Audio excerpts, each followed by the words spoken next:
ഷാർജയിൽ ഫ്ളാറ്റിനുള്ളിൽ മരിച്ച നിലയിൽ കണ്ടെത്തിയ തെക്കുംഭാഗം സ്വദേശിനി അതുല്യ നേരിട്ടത് കൊടും ക്രൂരതയെന്ന് വെളിപ്പെടുത്തൽ. അതുല്യ സുഹൃത്തിനയച്ച ശബ്ദ സന്ദേശം പുറത്ത്. എന്നെ അയാൾ ചവിട്ടിക്കൂട്ടി, ജീവിക്കാൻ പറ്റുന്നില്ലെന്നും ശബ്ദ സന്ദേശം. ഇത്രയൊക്കെ കാണിച്ചിട്ടും അയാൾക്കൊപ്പം നിൽക്കേണ്ട അവസ്ഥയാണ്. ധൈര്യമില്ലാത്തത് കൊണ്ടാണ് ആത്മഹത്യ ചെയ്യാത്തതെന്നും അതുല്യ സുഹൃത്തിനയച്ച ശബ്ദ സന്ദേശത്തിൽ പറയുന്നു. ഇന്നലെ നീ വിളിച്ചു വെച്ചതിന് ശേഷം ഞാൻ അമ്മയെ വിളിച്ചിടി. അയാളെ ഉറങ്ങാനായിട്ട് കിടന്നു. ഞാൻ പറഞ്ഞില്ല, ഞാൻ അടുത്ത് മിണ്ടാത്തൊന്നുമില്ലായിരുന്നു. ഞാൻ താഴെ കിടക്കുമായിരുന്നു. അമ്മ ഞാൻ പുതപ്പ് മൂടിയ സംസാരിച്ച അമ്മയെടുത്ത് നീ പോയ കാര്യങ്ങളൊക്കെ അതിനാണ്.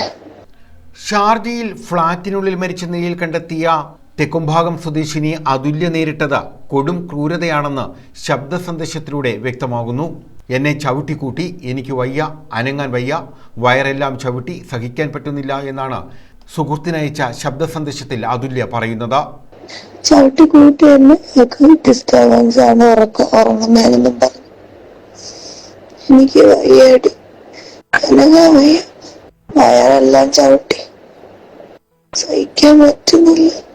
ഇത്രയൊക്കെ കാണിച്ചിട്ട് അയാളുടെ കൂടെ തന്നെ അയാളുടെ കൂടെ നിൽക്കേണ്ടി വരുന്ന അവസ്ഥയാണ്. പറ്റുന്നില്ല, സൂയിസൈഡ് ചെയ്യാൻ പോലുള്ള ധൈര്യമില്ല എനിക്ക്. വിവാഹം കഴിഞ്ഞതു മുതൽ പ്രശ്നങ്ങൾ ഉണ്ടായിരുന്നുവെന്നും 17-ാം വയസ്സിലാണ് അതുല്യയുടെ വിവാഹ നിശ്ചയം കഴിഞ്ഞതെന്നും 18-ാം വയസ്സിലായിരുന്നു വിവാഹമെന്നും അതുല്യയുടെ സുഹൃത്ത് പറഞ്ഞു. ശാരീരികവും മാനസികവുമായ പീഡനം തുടർന്നിരുന്നു.